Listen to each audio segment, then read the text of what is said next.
Hey everybody, Mr. Cleland here. I just wanted to drop by and talk to you about a couple of different things. This is our segment for Media Minutes.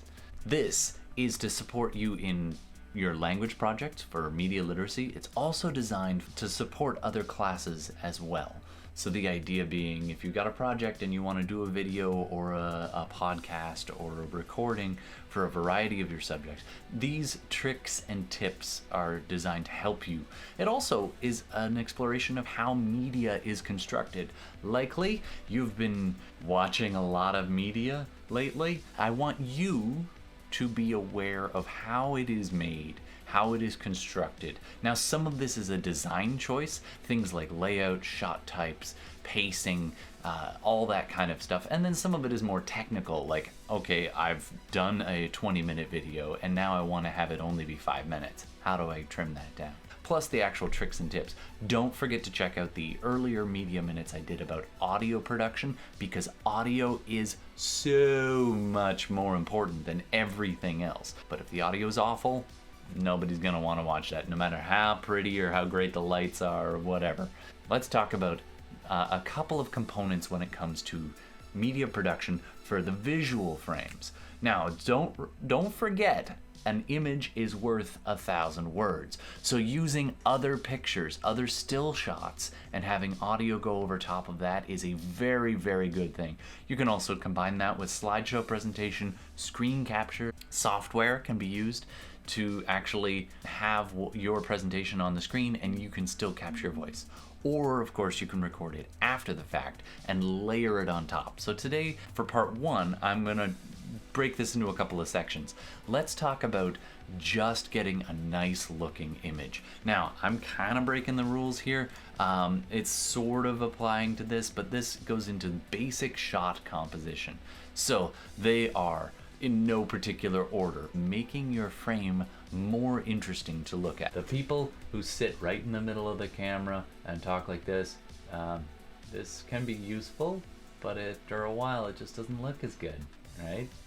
Now, likewise, you want to make sure that the framing is correct. You don't want to be too far off, cutting off your heads. You don't want to be looking up, hey everybody, welcome to my... No, try to get it on screen, try to get it with a little bit of breathing room. It's okay to have a little bit of chop off, but depending on where you are, and also you don't want to be like, it just makes you feel, I don't know, just doesn't quite work.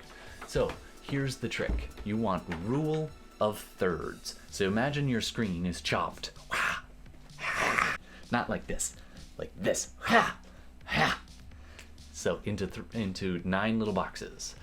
Then you want to put your subject, whatever it is you want to draw attention to, on one of those lines. Now, that could involve moving yourself, moving your subject, or changing the angle of the camera so that it can place your subject more or less on one of these lines, ideally where they intersect. Something else to consider is the angles. I'm a little wonky here so you can kind of see, but it's not a bad thing to not everything has to be fully like level and straight in your background. In fact, this can kind of draw your attention. So these lines here and these lines here can actually kind of draw the eye. With perspective in art class, you'll understand that is designed to draw the attention of the viewer to a particular point, at which point you want to position your subject in that spot. Something else to consider when you're putting shots together is how you're going to frame the shot. Is it going to be a far away shot? Can't really get too far in here, but you get the idea. How much of the subject? Is it going to be from the waist up, basically the middle of the torso up? Or is it going to be fairly close up? Or is it going to be extremely close up? Hey, you paying attention? Good. Also, it's okay to be in the center sometimes for effect. There's nothing wrong with that. It's just don't overuse it. So now that you've got a little, by the way, those all have names, things like medium shot, 2-shot, close-up, or extreme close-up. So you can check those out. There are tons of YouTube tutorials out there. I don't have to reinvent all of this. Effectively, just consider how do you want to frame it and what do you want to draw attention to. Hey, you paying attention? Good. Let's also talk about lights. I'm right by a big window, so this is all natural light coming in. That is your best option.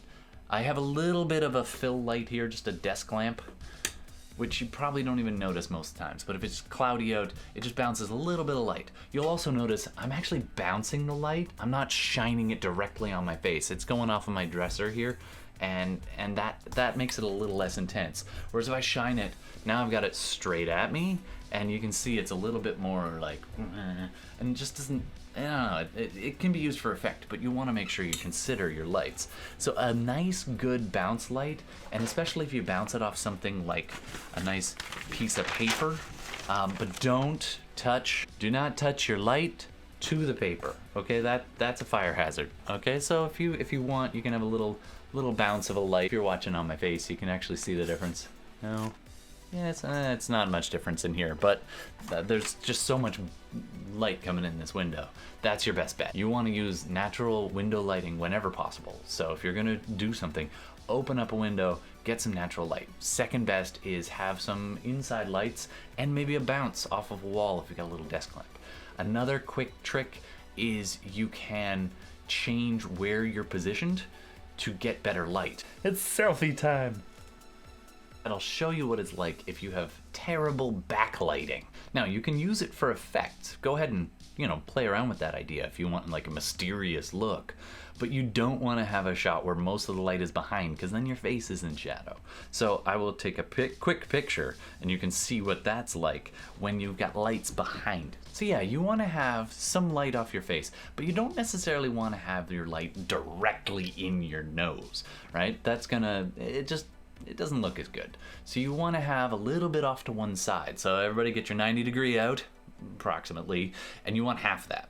45s, right? So 45 degrees. So if my camera's here, I want a light source over there, about 45 degrees off center. It's not a bad idea to have what's called a fill as well, another light, or just natural light or overhead, just to fill in the shadows, but you can have some pretty cool effects if it's only half of your face. Anyway, you can play around with this, but basically just consider, can the audience see you? It all goes back to Mr. Cleland's drama class. If you remember, a long time ago in a different lifetime, we talked about 3 things. Those 3 things were be heard, be seen, and be believed. We're basically talking about 2 of those today. All right, thanks very much. This has been a Media Minute. Thanks, and we'll see you next time.